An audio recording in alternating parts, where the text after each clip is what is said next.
Hi everyone, today we're going to learn how to roll paper to use in your rolled paper sculpture.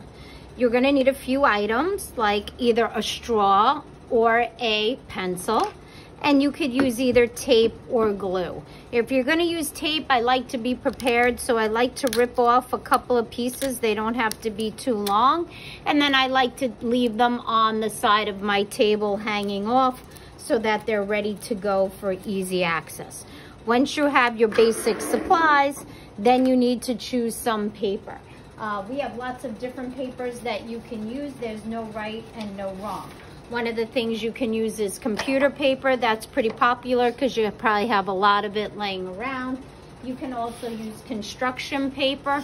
That works really well. Or scrapbook paper, if you have some of that. They have some really nice patterns. You could also use wrapping paper, works nice for this. You can use a magazine paper, even things like you find junk mail or newspaper. And you could also even use a book that you don't want anymore. Just make sure you check with mom or dad before you start ripping apart a book. So I'm gonna use an example for the magazine. I'm gonna open up the magazine and rip it very carefully, one page at a time. Now I'm ready to roll. I could use my pencil or my straw, it doesn't matter which one. I'm gonna start in the bottom right-hand corner, and I'm gonna start with the side facing up that I don't want. So I'm gonna carefully wrap that little corner around the pencil, and I'm gonna keep rolling up, kind of like on a diagonal, almost like you're rolling dough.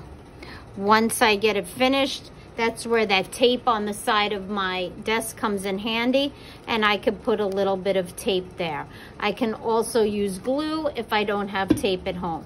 Then I could just turn the tube upside down and roll out the pencil. You're gonna need about 25 to 30 of these, and you wanna make sure that they have some repetition with them. So if I look at this tube, it has some white, it has some black, it has some red and blue. So I wanna make sure that I'm using those colors again in my sculpture. I want that repetition. And that's how you roll a paper tube.